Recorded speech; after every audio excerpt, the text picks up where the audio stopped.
দিনাজপুরের বীরগঞ্জ উপজেলার সাতর ইউনিয়নের চৌপুকুরিয়া গ্রামে, যেখানে শতবর্ষী ইতিহাস ও ঐতিহ্য ঘিরে জমে উঠেছে শামুক শাহ জিন্দা পীরের বার্ষিক মেলা। ধর্ম বর্ণ নির্বিশেষে হাজারো মানুষের পদচারণায় এখন পুরো এলাকা উৎসবমুখর। মনোবাসনা পূরণের প্রত্যাশায় এবং মানত করা সিন্নি দেওয়ার জন্য দেশের বিভিন্ন জেলা থেকে মানুষ এই মেলায় ছুটে আসছেন।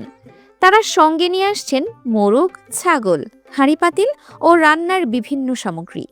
অনেকেই এ মেলায় বন্ধু বান্ধব নিয়ে বনভোজন খেতে আসছেন। আমরা 9টি মুরগা নিয়ে আসছি, মুরগ আর কি জবাই করে আমরা এখানে পরিষ্কার পরিচ্ছন্নভাবে রান্না বান্না করে নিজেরাই সুন্দরভাবে পরিবেশন করে খাচ্ছি।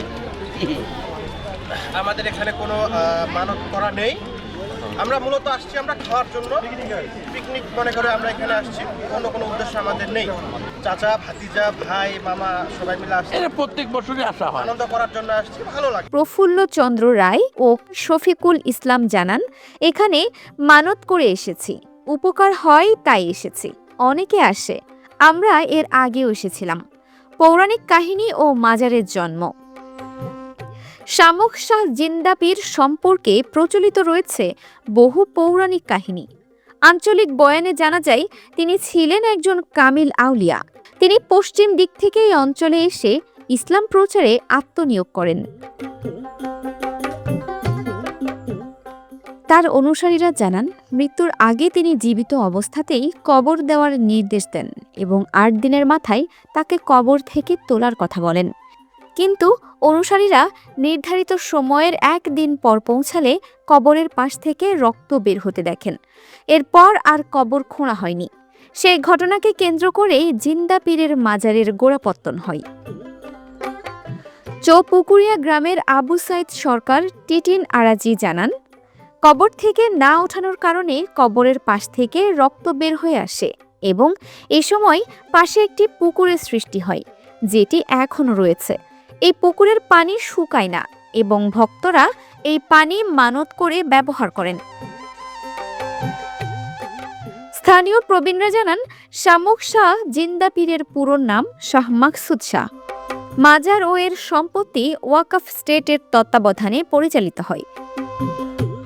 এই ওয়াকফ স্টেটের আওতাধীন রয়েছে শামুক শাহ জিন্দা পীর মাজার ভবন, চৌপুকুরিয়া উচ্চ বিদ্যালয়, জিন্দাপীর বাজার, জিন্দাপীর জামে মসজিদ ও জিন্দাপীর দারুস সালাম মাদ্রাসা। মাজার সংলগ্ন প্রায় 26 একর জমি তৎকালীন জমিদার প্রিয়নাথ দাস চৌধুরীর সময় ওয়াকফ হিসেবে দান করা হয়েছিল। তবে দুঃখের বিষয়, সময়ের সাথে মাজারের কিছু জমি বেদখল হয়েছে বলেও দাবি স্থানীয়দের। ওই এলাকার মুক্তিযোদ্ধা কবিরুল ইসলাম এবং স্থানীয়দের মুখে আরও একটি উল্লেখযোগ্য কাহিনী জানা যায়।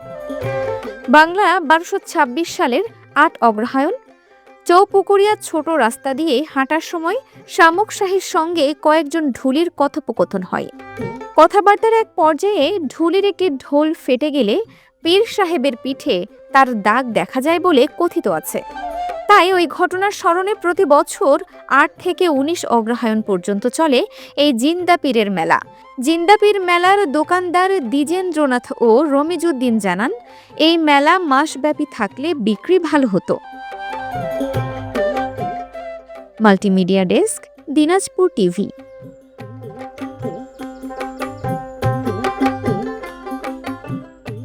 দিনাজপুর টিভি মানুষের জীবনের কথা বলে।